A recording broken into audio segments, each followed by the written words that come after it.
दौर बदल गए, युग बदल गए, लेकिन किंवदंती के अनुसार चंबा की इस पहाड़ी पर आज भी एक बारात पत्थर बनकर लेटी है।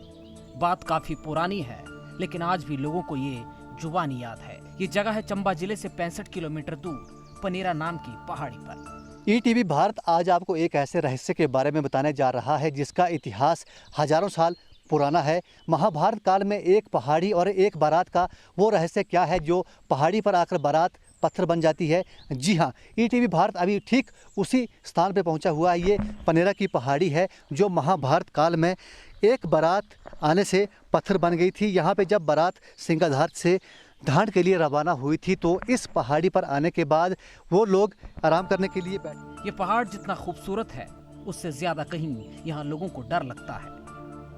लेकिन पहले बात करेंगे कि कैसे एक बारात इस पहाड़ी पर पत्थर में तब्दील हो गई।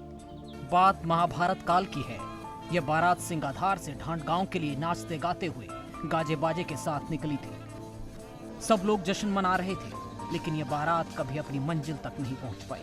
लोग बस इसके घर पहुंचने का इंतजार करते रह गए। दरअसल बारात के रास्ते में कैसी रुकावट आई कि पूरी की पूरी बारात जहां रुकी वहां से 1 इंच भी आगे नहीं बढ़ पाई और पूरी की पूरी बारात पत्थर में बदल गई। बारात पैदल चलते और खुशी में नाचते हुए इतनी थक गई कि पनेरा नाम की इस पहाड़ी पर आराम के लिए रुक गई।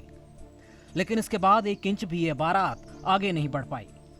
आखिर इंसान पत्थर कैसे बन सकता है, इस बात की सच्चाई जानने के लिए हमने साथ लगते गांव का रुख किया और लोगों से बातचीत की कि आखिर ये बारात कैसे पत्थर में बदल गई।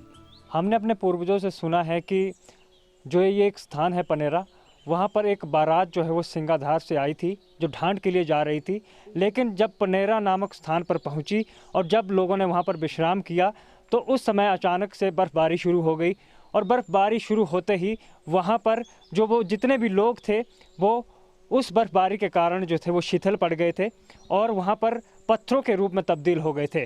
यहाँ पर पनेरा नामक स्थान है जो आज भी मौजूद है। तो वहाँ पे जब वो पहुँचे तो मौसम ख़राब हो गया और भारी बर्फ़बारी शुरू हो गई। उस भारी बर्फ़बारी की वजह से उसमें बारात में जितने भी लोग थे 150-200 लोग, तो वो वहाँ पे कुछ ठंड की वजह से शिथिल हो गए। किंवदंती के अनुसार लोगों का मानना है कि बारात आज भी पहाड़ों पर पत्थरों के रूप में मौजूद है। ये जितने भी पत्थर आपको दिखाई दे रहे हैं, लोगों का मानना है ये वही बारात है जो ढांड गांव के लिए निकली थी। बारात में कुल 300 लोग मौजूद थे जो आज भी इस पहाड़ी पर पत्थर के रूप में मौजूद हैं। सर आपको दिखाई दे रहे हैं, ये महाभारत के काल की बात है और एक बारात जिसमें करीब 300 के आसपास बाराती शामिल थे वो सिंगाधार से ढांड के लिए रवाना हुए थे। लेकिन यहाँ पे पहुँचने के बाद भारी बर्फबारी में पत्थर बन गए थे। आज भी उनके निशान यहाँ पे मौजूद हैं। इसके अलावा इस पहाड़ी पर दिन के 12 बजे से लेकर 1 बजे तक लोग गुजरने से डरते हैं, क्योंकि 12 बजे से लेकर 1 बजे के बीच इस पहाड़ी के निचले हिस्से से पत्थरों के गिरने की आवाजें आती हैं, लेकिन पत्थर किसी को दिखाई नहीं देते। वहाँ पर जाना हो तभी ऊपर से हम नीचे से जाते हैं तो पत्थर आते हैं ऊपर से।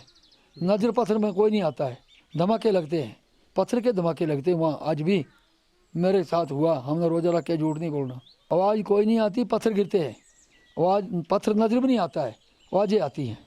वैज्ञानिक तथ्यों और आज के इस तकनीकी युग की सोच को छोड़ दें तो पत्थर की बारात का ये किस्सा आसपास के गांवों के बुजुर्गों से लेकर बच्चे बच्चे तक को मालूम है और इस किंवदंती को सच्चाई का लिबास पहनाती हैं। पहाड़ी पर कतार में लेटी ये चट्टानें जिन्हें आज भी लोग बाराती मानते हैं। ईटीवी भारत के लिए चंबा से मंजूर पठान।